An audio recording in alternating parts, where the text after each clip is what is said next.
Yo, let me see if I could help you navigate through all these crazy shipping prices and make it easier for your customer to keep shopping with you.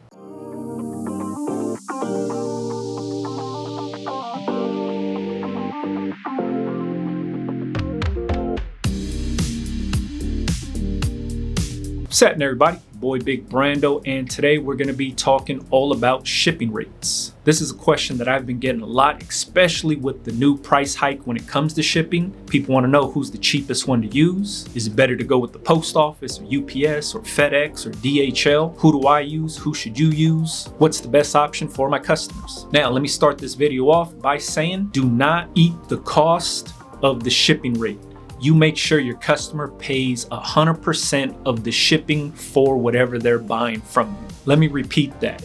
Do not eat the cost of shipping. You make the customer pay 100% of that price. There's so many people out there that are like, oh, you know what, I'll just cover shipping, or I'm gonna do this for them because they're shopping with me, blah, blah, blah. That stuff adds up, and that shouldn't be your expense. And when I tell people that, they're like, oh man, but when they see the shipping cost, it's like $11 or $13 for a $20 t-shirt. Seems pretty crazy, and I get it. And that's 100% understandable. And I get how the customer thinks when they're buying this $20, $22 t-shirt, and then they see $13, $15 shipping. They're like, oh man, I don't wanna do that. It's basically the same price as the t-shirt, and that makes people not buy. So what I like to do is I build my shipping cost into the price of the actual t-shirt. So that way I can show a lower shipping price, but I'm still recouping all 100% of the cost of shipping. Hopefully that makes some sense to somebody out there. So first of all, let's talk about how I do this and why I do this. So the way I do this is I use Shopify as my online store platform. In the Shopify app, you get a small discount on shipping, whether it's UPS, FedEx, or the post office. It's not a big discount, but it's a small discount, and your customer doesn't see that. Only you see that when you're buying the postage and printing out the shipping label. You see what the price is. So before all of this,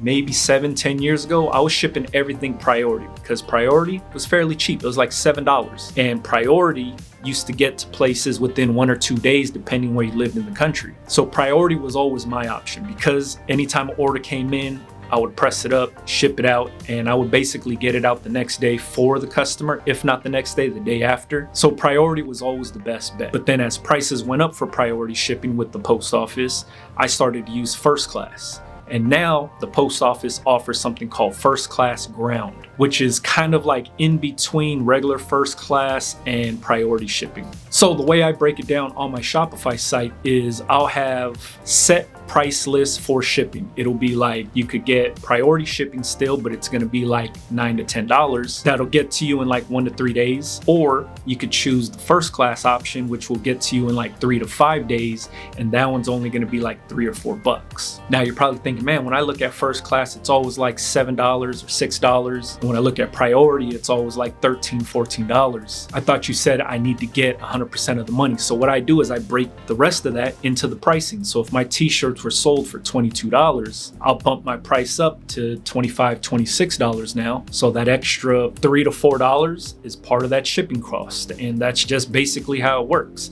It's thinking like the customer and making sure that the customer has a good experience on your site. So when the customer sees the price of the t-shirt, $25, $26, they're like, all right, that's cool.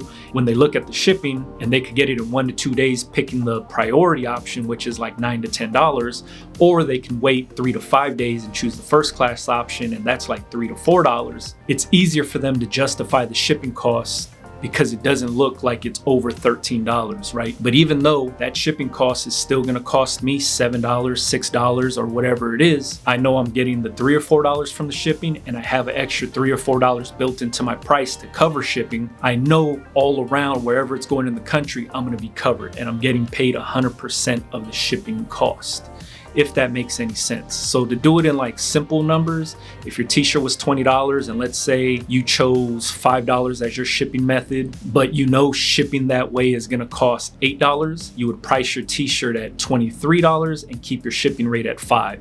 So you're getting that extra $3 built into the price to cover the full $8 or whatever it is for your shipping cost, if that makes any sense. Same thing goes for your poly mailers and whatever else you use in the packaging.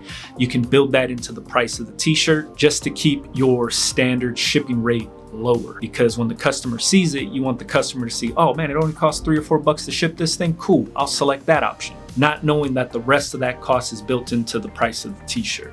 Because if you did it backwards and you kept the price of the t-shirt at $20 and your shipping is now, $12 or $13, it's gonna look crazy. There's a weird imbalance there that the customer's gonna look at and be like, nah, this doesn't seem right. I don't wanna pay that much for shipping. Ultimately losing the conversion, losing the transaction, and we do not want that. So if you build the cost into the actual retail price of your shirt or hat or whatever you're selling, you could kind of keep that shipping number a little lower visually, but you're still getting all the money that you need from that transaction to pay for the garment, pay for your time and labor, and pay for the shipping. I hope this makes sense to some people. Now, as far as is there one cheaper than the other or is there one better than the other, that's just personal preference. It's up to you. If you want to use UPS or FedEx and stuff like that, you would still do the same method. Whatever that pricing is, build that into the price of your actual t-shirt retail price just to make sure you cover the cost. But I just use the post office. It's pretty easy. I use USPS. Like I said, I use Shopify. You get a small little discount through USPS. I also think like sites like ShipStation or ShipPirate or whatever those other ones are called, I think they have that same discount built into their services. So it makes things a lot easier. Now, whenever you're shipping to like somewhere far across the country, I'm here in Los Angeles, if I'm shipping things to Hawaii and stuff like that, I know that the shipping's gonna be a little bit more or it's gonna take a little longer. Sometimes I'll try to throw in some extra things in the package for customers like that if I know it's gonna get there like within 5 days. If it's gonna take that full 5 days, I feel bad for that customer. So I'll usually throw some extras into the package for them. It used to be like that from LA to New York, but now it gets there pretty quick. So I don't mind that. I haven't had anybody from Alaska buy anything, so I don't know what the shipping conversion rate or what the time length from here, LA to Alaska is, but I know from here in LA to Oahu, it usually takes the full 5 days.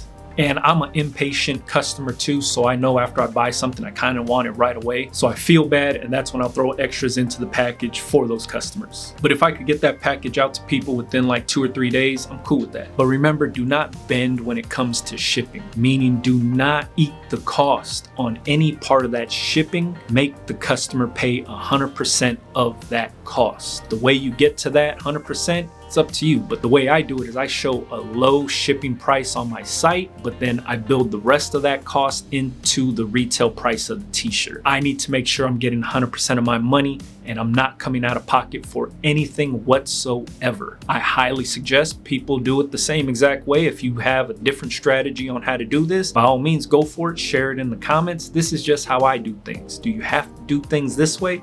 No, this is what works for me, so hopefully it'll work for you. If you have any questions about shipping or anything like this, or that strategy of building the cost of shipping into your price or whatever it is, if you're struggling with any of that, make sure you leave it in the comments for me. You can follow me on Instagram, BigBrandoTV. That's where I show myself wrapping up jobs, printing up t-shirts, shipping out orders all the time on Instagram. If you wanted to see any of that stuff or what that process looks like for myself, check me out on Instagram at BigBrandoTV. All right, catch you guys on the next one, man. Yeah.